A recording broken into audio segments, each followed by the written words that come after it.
can do spectral clustering. The trouble with spectral clustering is you need to know something called eigenvalues, an eigenvector and eigenvalue decomposition. A lot of German sounding names. So eigenvalue decomposition.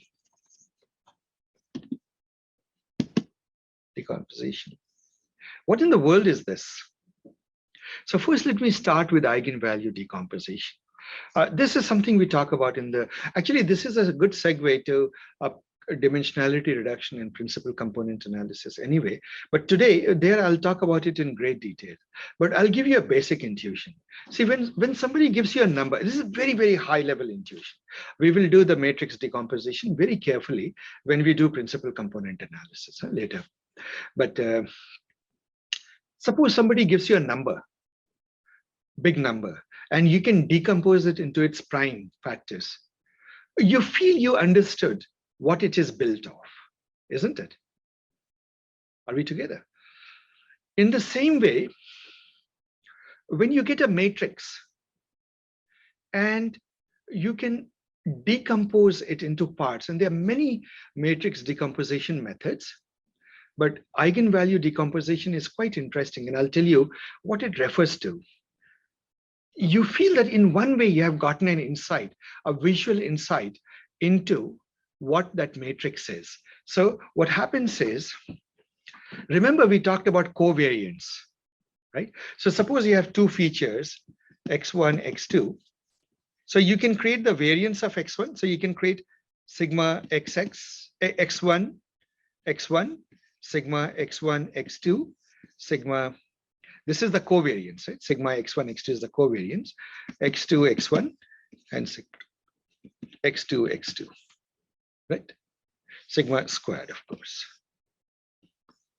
Well, covariance, think of it as covariance, matrix. Do you remember that? We did this, right? Now, when you look at this matrix,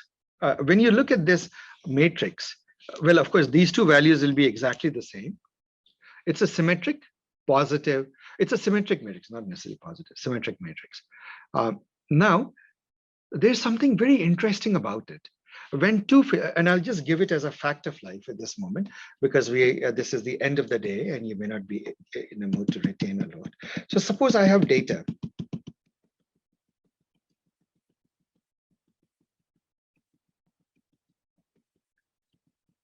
Then this covariance, and let's say that data has even been normalized. So if you normalize the data, what does it become? Between 0 and 1. So then it will become 1, 1, and this will be some value between 0 and 1. The correlation it becomes. Doesn't matter. Huh? But I'll give you the basic intuition. It turns out that whenever data is like this, you can think of the direction of maximum variation of the data, the first axis, right? Literally, it's begging. If you can wrap it up in an envelope, ellipsoidal envelope, wrap the data in 2 dimensions in an ellipse. We can wrap the data in an ellipse, isn't it? And when you wrap the data in an ellipse, what happens? You do have, ellipse has what? Major axis and minor axis. Do you remember your basic coordinate geometry? Right? This and this. This would be the major axis, minor axis. And if you have forgotten that, Sonal will remind you of it. She's doing it. Sonal, is that right? You have done coordinate geometry? Yes. Yes. So go to her. She'll teach you all of this coordinate geometry and refresh it for you. So we have major and minor axis. It's a given fact. Now here comes something beautiful. You know that this data inside that ellipse has a certain correlation, covariance. If you take the covariance matrix and take it as a fact, when you take the covariance matrix,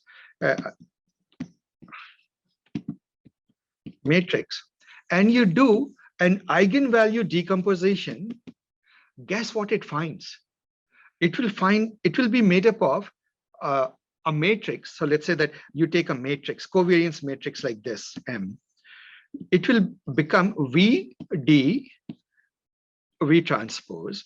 So the transpose of a matrix means just switch the off diagonals in this particular case. And guess what this, so first of all, let's look at the diagonals. The diagonal would represent something interesting. If you imagine that this was a circle, this tells you by what factor this diagonal was stretched in this direction, and lambda 2 tells you the amount that it was stretched, or rather shrunk, in the other direction to create this ellipse. Because every ellipse you can think as a deformation of a circle, isn't it? So it tells you how much you had to pull or shrink along the axis. These are your lambda 1, lambda 2. It's a diagonal matrix. This is your D. D is this diagonal matrix. Then, why am I doing touch off? Touch on. Okay, it's not catching on to that. And what about this V? It turns out that V is made up of two column vectors, U1, U2. Remember, we represent vectors as column vectors, X1, X2 kind of thing. So it is a column vector U1 and U2, right? Each of them 2 by 2. And guess what? This is the beautiful thing. U1 will be a vector in this direction, and U2 will be a vector in this direction. Means if you wrap up the data in an ellipse, basically the eigenvalue decomposition of the covariance matrix tells you what the eigenvectors are, what the principal axes are, and it even tells you how much to stretch. That's the eigenvalues. So that is the intuition of eigenvalues and eigenvector. Are we together? Right? That is the geometry of it. And there is something beautiful. You can actually do this question, the relationship to circle. Imagine that you got data, random noise in a circle, like zero or Gaussian noise or any form of noise, such that the correlation is 0. Right? And what you do is,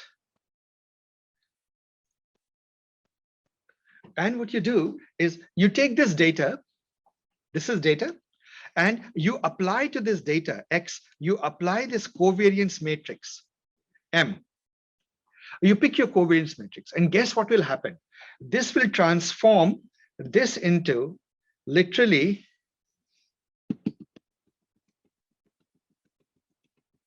isn't it beautiful and magical?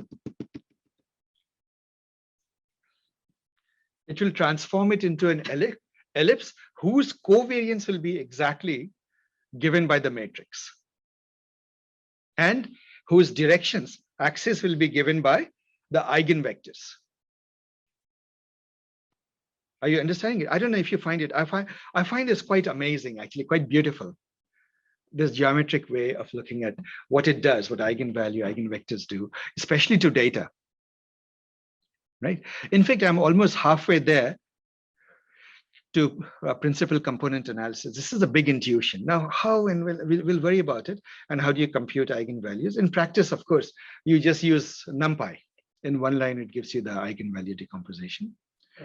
Would it be okay to summarize it as what we got with the eigenvalue decomposition is essentially all the essence of the information? Essence of it, exactly. Information content with exactly. What is this matrix really doing? It tells you that in some way. And that's the beauty of these decompositions. There are many decompositions, eigenvalue decomposition, singular value decomposition. So what eigenvalue does to square and like this symmetric kind of nice, well-behaved matrix, the generalization is SVD, more stable, right? It works with rectangular, more generalized. Similar to that. We'll talk about that later. In fact, the recommender systems, initial generation of recommender systems, in fact, the one that, for example, went into the likes of the Netflix prize, etc. Guess what? This is the idea they were all based on. not eigenvalue, but singular value decomposition, because they were rectangular matrix with the same intuition. And we'll talk about that much later. Will we get time for recommender systems now? I don't think so. I'm almost tempted, guys. See, we are reaching the end of this workshop. We have a lot of things to do. Out of the topics that we may not be able to finish, are you guys interested in a follow-up mini workshop? Sure. It will cover recommender systems and automated machine learning and explainable AI and things like that. Okay, think about that. I'll propose that and see if you guys are interested. We can continue on for the next two, three weeks and do that. I always joke that holidays can be depressing. It's better to study. No, I'm kidding. For me, Don't get it to turn more depressing. yes. No, actually, I shouldn't say that because I have a lot of fun during the holidays. My children are coming and we are going to have a blast. See, you started an eigenvalue to leave the spectral analysis. Right, I'm getting there. I'm not there yet. Right? So anyway, so the basic idea is that eigenvalue gives you, in some sense, a good intuition into the matrix, into the essence of a matrix. Now, it turns out that eigenvalue has so much varied, all this matrix decomposition and linear algebra is all over machine learning, right? So now let's go to some other place. Let's take a graph of this. Remember, we learned about k nearest neighbors. So we are going to do, I'll give you one version of the spectral and clustering. There are a few more versions of it. What you do is, suppose you have points that you want to cluster. Let's go to this, this two.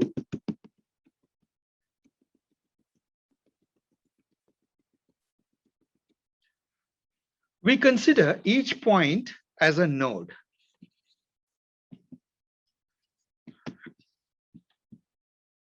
In a graph. So what does the graph look like? You know, things like this.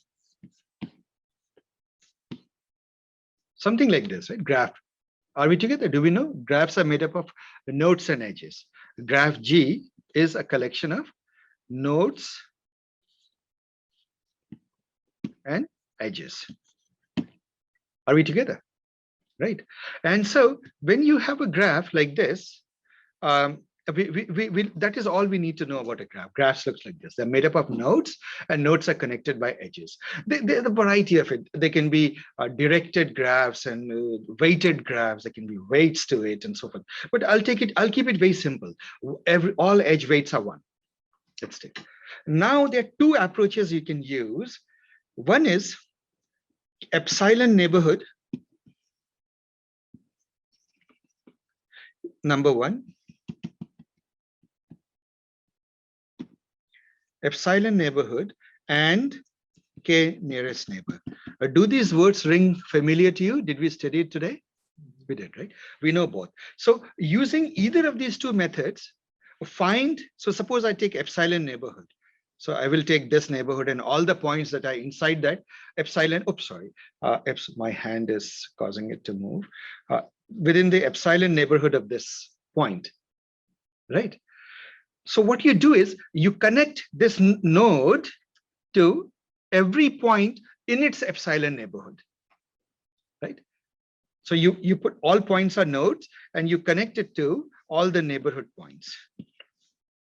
Are we together?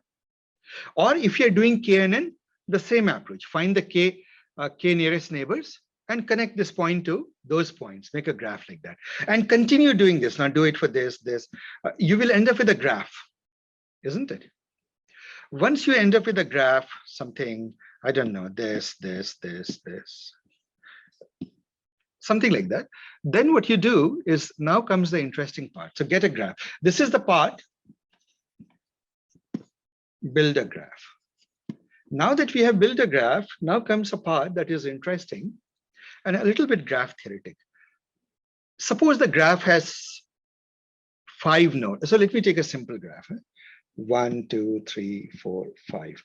Let me connect some of them. 1, 2, 3, 4, 5. This. I'm just giving an example. right? And maybe this graph. Let's look at this. Create a matrix in which you have 1, 2, 3, 4, 5. 1, 2, 3, 4, 5. Is 1 connected to 1? Of course. So we know that there'll be diagonals around here. This is easy peasy, right? Now, is 1 connected to 2? Yes. Is 1 connected to 3 directly with the edge? No. Is 1 connected to 4? No. Is 1 connected to 5? Yes. Is 2 connected to 1? Of course. Is 2 connected to 3? No. Is 2 connected to 4? No. Is 2 connected to 5? Yes. Yeah. Now, is 3 connected to 1? No. Is 3 connected to 2? No. Is 3 connected to 4? Yes. And is 3 connected to 5? No. And is 4 connected to 1? No. To 2? No. To 3? Yes. And to 5? Yes. And is 5 connected to 1? Yes. 5 connected to 2? Yes. 5 connected to 3? No. 5 connected to 4? Yes. What you just built is called a adjacency matrix. You just created an adjacency matrix. Are we together? Now you create one more matrix. You create another matrix and you ask from 1, what is the degree of a node? It says is how many things it's connected to. Are we together? So once again, we'll do that exercise. 3, 4, 5. 1, 2, 3, 4, 5. So now 1, tell me, what is the degree of 1? 2. What is the degree of 2? 2. What's the degree of 3? 1. What is the degree of 4? 2. Degree of 5? 3. Now we can, 2's degree is? Yeah. So after that, it begins to get symmetric. Yeah, 2, right? Sorry, I take this back. Sorry, this is silly. Why am I even looking at? I just need to look at the degree diagonal, right? Yeah. So 1's degree is 2, 2's degree is 2, 3's degree is 1, 4's degree is 2, and 5's degree is 3. And obviously the rest of these are 0. This is called the, what is it called? Degree matrix. The degree matrix, right? And now, and what you do is you create the matrix M. And by the way, I might get it wrong. Huh? It is D minus A, and who knows, maybe it is A minus D. I have to remember, you know, I don't have it at the top of my head, but yeah, you realize that I can create a matrix D minus A now, isn't it? Both of them are 5 by 5 matrices. I can compute that. This matrix is a very interesting matrix. It turns out that this matrix is called the Laplacian matrix. So if you really think about it, D minus A is, you know, everything will be, of course, adjacent to itself. By weeding that out, right, you are basically getting the rest of the information in the matrix, right?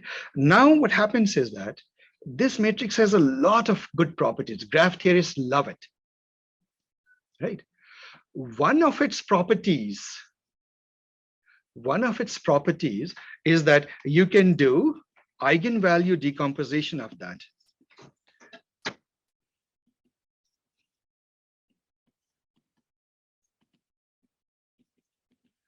And then what it tells you is, I'll do some hand waving arguments because it gets a little bit technical from here in terms of some things.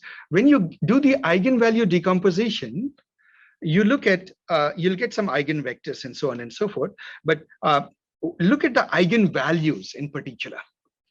Lambda 1, lambda 2, lambda 1, lambda 2, lambda 3. What it tells you is the strength of the lambda 1 tells you if lambda 1 itself is huge, it probably means you have just one cluster, fully connected cluster, right? So what is a fully connected graph?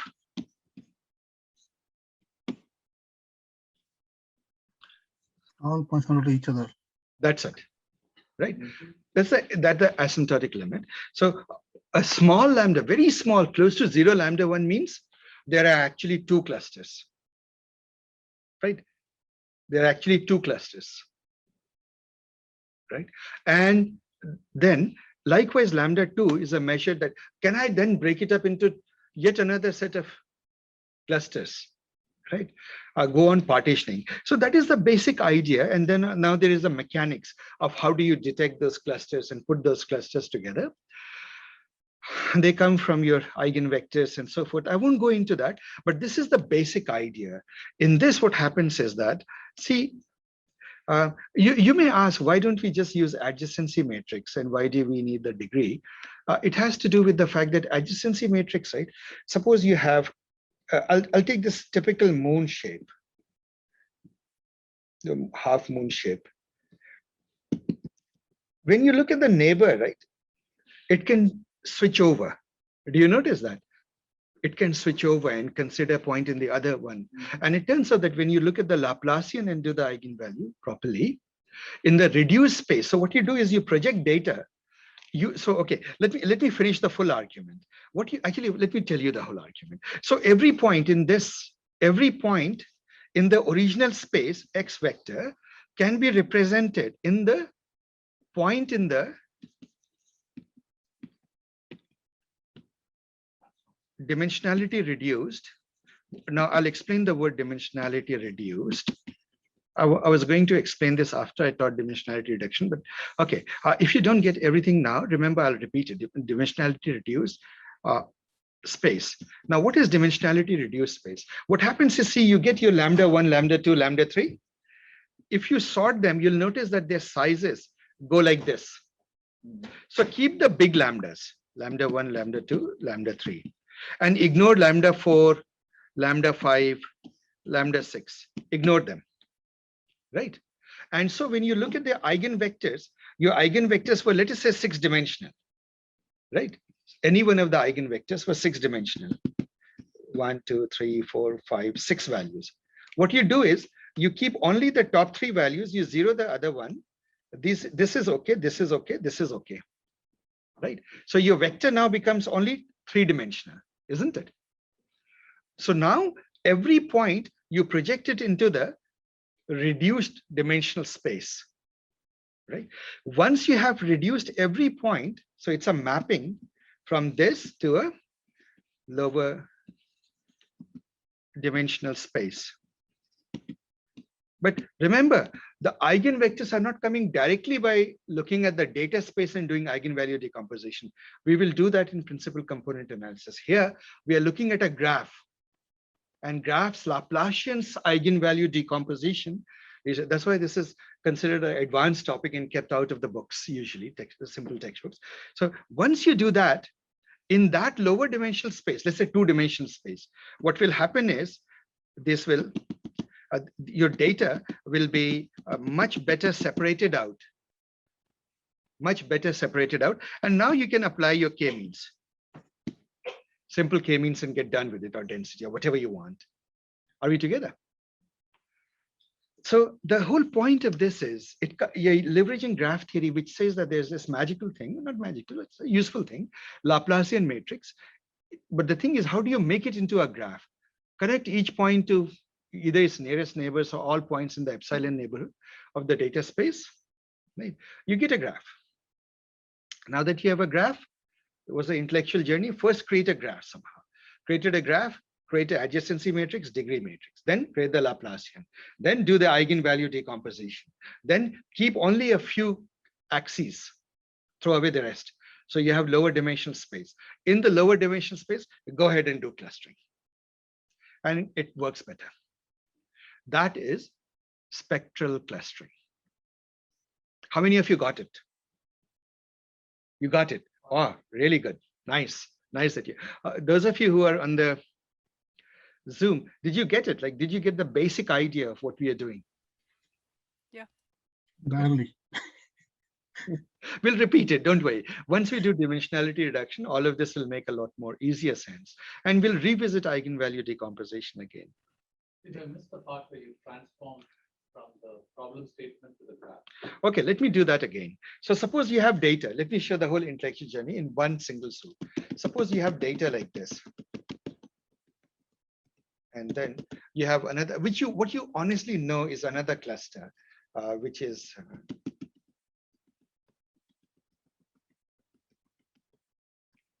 and you wish there was a way that you could separate these out. One doesn't look globular. See, one of the limitations with a DB scan and why spectral thing works, because DB scan takes epsilon, right? So if you have clusters on different scales, let's say one cluster is like this, very tightly knit cluster. You know, the epsilon that you need to discover it is very small, but the other cluster is like this. It is still a cluster, but bigger distances. You realize you have a problem of epsilon, isn't it?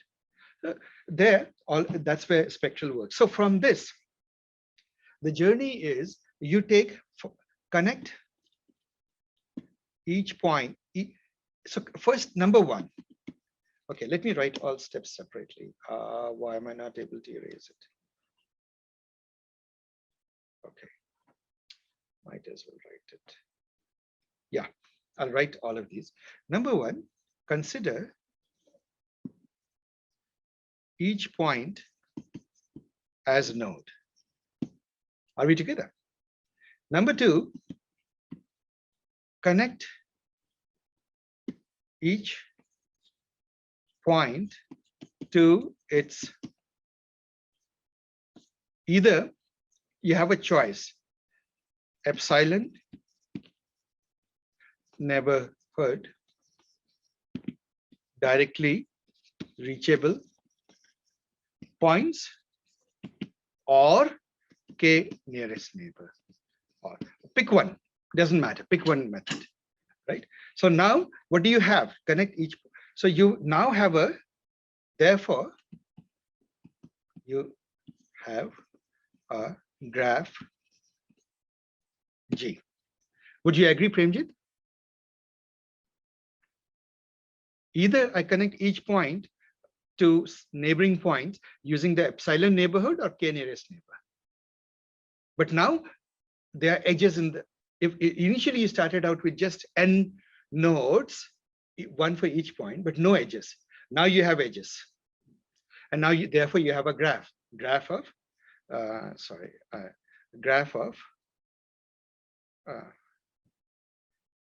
let me just disable touch.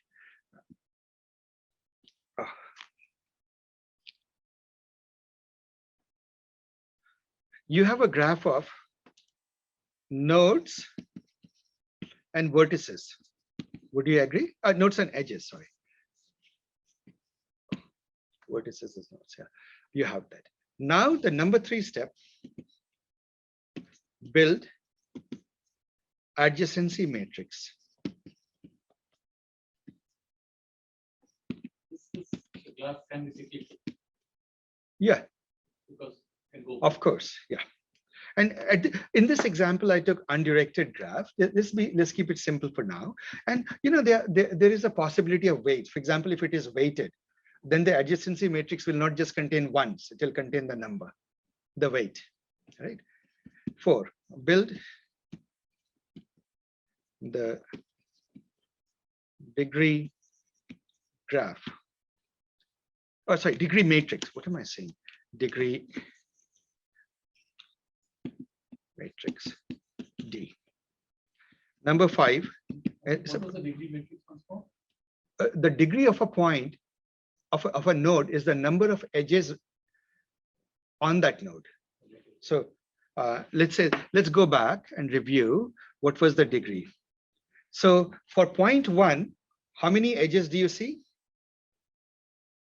1 and 2. 2. So its degree is 2. The number of edges connected to a point is the degree of that point. And there's more in graph theory. You also talk about inward degree, incident degree versus degree, out degree, and so forth. We won't go there. Let's take this very simple, simple graph for now. Let's get the intuition right before we complicate. Build the degree graph. Next, build, compute the Laplacian.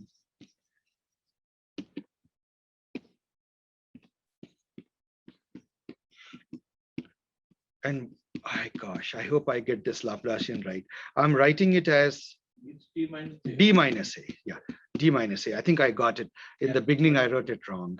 No, you got it correct. Oh, I got it correct. Okay. D minus A. It is D minus A. Okay. Good. I wrote it correct. So good. My memory isn't that bad. So you do the D minus A. Number 6, you see what a long intellectual journey this is, right? Do a eigenvalue decomposition. Why can I do an eigenvalue decomposition? Because it's a square matrix. I can do that composition,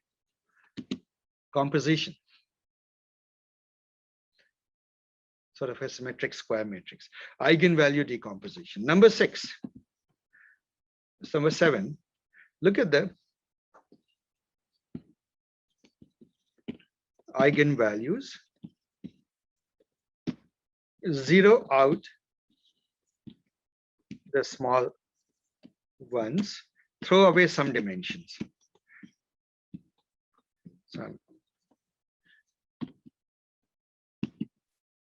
So for example, you started with 6-dimensional space, lambda 1, lambda 2. So suppose lambda 1 was 100, lambda 2 was equal to, let's say 80, lambda 3 was equal to, let's say 70, and lambda 4 was equal to 3, lambda 5 was equal to 0.1, and lambda 6 was equal to 0.0042. Do you see a pattern here?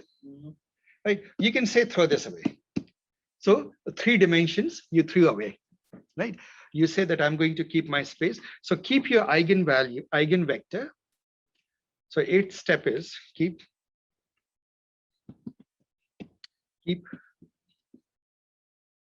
only useful or big useful axes or dimensions.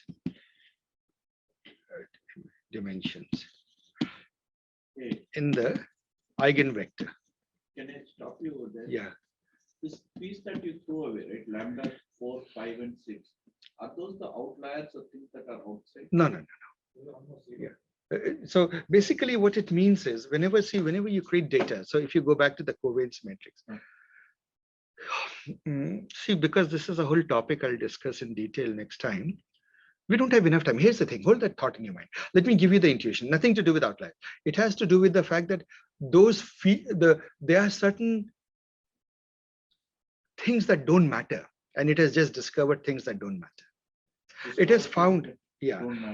So what happens is you have transformed to a new space, which is still, you started with 6-dimensional space. Now you are in another 6-dimensional space. Right. But it turns out that of data, the way the data is distributed in that new space, 3 of the dimensions are just noise. Okay. Right? There's not much information captured. Your outliers with you along. Outliers all with you. Yeah. Everything you have carried. Yeah, package is still there. No. Yeah. So one way to think about it is,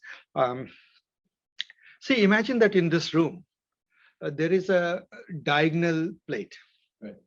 Right, and it's just there from here to the ceiling. There it's like a diagonal steel plate. At the center there is a fire burning. Right. So imagine, so for those of you who are there, imagine a diagonal plate. So this diagonal plate exists in 3 dimensions. Right, and now suppose there's a fire at the center of it, a lamp at the center of it, and you look at the light intensity everywhere around it. Right. Imagine that light, this is opaque, or maybe take it heat. Air is a non-conductor. So the warmth of this is only going through your metal thing because metal conducts heat. At any given point, you can tell the temperature is, well, inversely proportional to the distance or some power law of the distance from the center. right? So the only thing that matters is what? Distance from the source of the heat, right? So what really you should look for if you want to find the temperature on the sheet is a point on the sheet. Where is it on the sheet and how far is it from the center? So you have reduced a three-dimensional problem to a two-dimensional one, right? In fact, to a one-dimensional one. All that matters is how far are you from the lamp, right? So that is your dimensionality reduction. You have a lamp. Let's say that, okay, so we don't even need the sheet. Okay, suppose you have a lamp in this room hanging here, and you're saying what is the intensity of light everywhere in the room? Now, this is three-dimensional. You can have data. You can go and take a sensor and measure the light intensity, luminosity everywhere, right? You will get X, Y, Z, and some temperature, some luminosity or temperature, whatever it is, some measure. What this dimensionality reduction's goal is to tell you, right, that what this data is saying, that there is a new principal component, there's new axis, and that axis is actually just distance from the lamp. And the other axes that are there, they're actually irrelevant. They don't matter. But because data has noise, they will have small values. Lambdas will have small values. Do you get the intuition? Yes. And that is the heart of dimensionality reduction. That is the heart of it. Yeah? So that is what we are doing. You take this, what happens with this Laplacian and the dimensionality reduction is, see, there are certain connections that are crucial. Certain things are genuinely meaningfully connected, and certain things are not. Like we talked this example, the moon example. No? Where did my moon go? Yeah, that certain connections are not good. This bridge is not as relevant, but certain connections are very relevant, right? So it helps you clean up the data, remove the noise in some sense of the data. And so that is what it does when you do this. And number 9. Does it also remove anything that is correlated automatically? No. It doesn't do that. It does not remove correlations, etc. So keep only the useful dimensions, map each point, data point, X to a data point in the other dimensional space. Let me call this dimensional space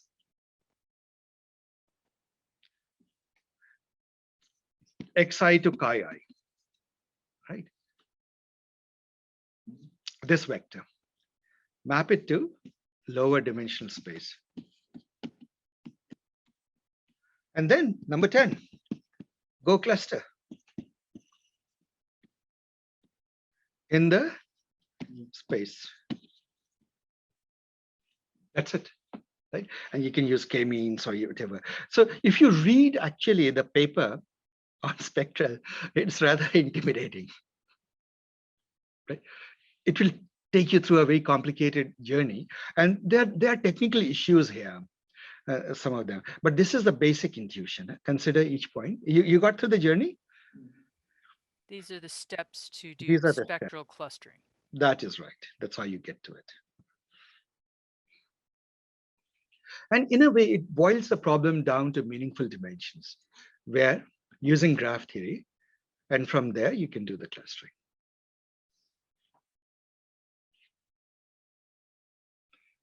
Well, you asked for spectral clustering. So don't say it's complicated. Who asked for it? Anil. Anil asked for it, yes. Anil is going to do a notebook next week to explain. Right. Right, Anil? All right, guys, I'll just review what we said. Huh? So we ended up covering a new topic. So you take all the points as nodes, you create edges by using either the epsilon neighborhood or the k nearest neighbor. So you have a graph. Build the adjacency matrix, build the degree matrix, build the Laplacian. Once you have a Laplacian, so your goal is first from the data points, a graph. From the graph, the Laplacian of the graph. Laplacian says a lot of things about the graph. So a lot of properties it has. You do an eigenvalue decomposition, it tells you even nicer things. It gives you a nice lower dimensional space by throwing away some of these useless things. It gives you lower dimensional representation of the data. Once you take the data projected to lower dimensions, go cluster. Right? You can go cluster it. And that is spectral clustering flow. So far, so good.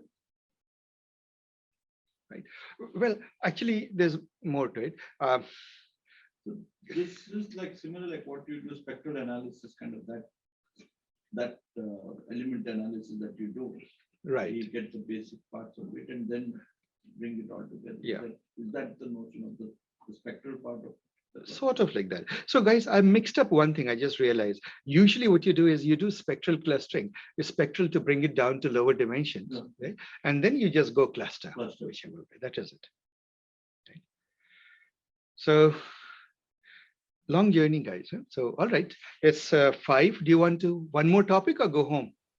I think that's good. What's it? It's time to take Advil, let's say. Yeah. We have Tuesday evening, right? Yes, we have Tuesday evening. All right, guys. So do you realize that we have covered a lot of territory in the 8 sessions, isn't it? I hope you're catching up and reading the books, and beyond the book, we have been covering territory. So do read, do understand, do catch up. Otherwise, this will all fade away. It doesn't look like it, but we are moving rather fast.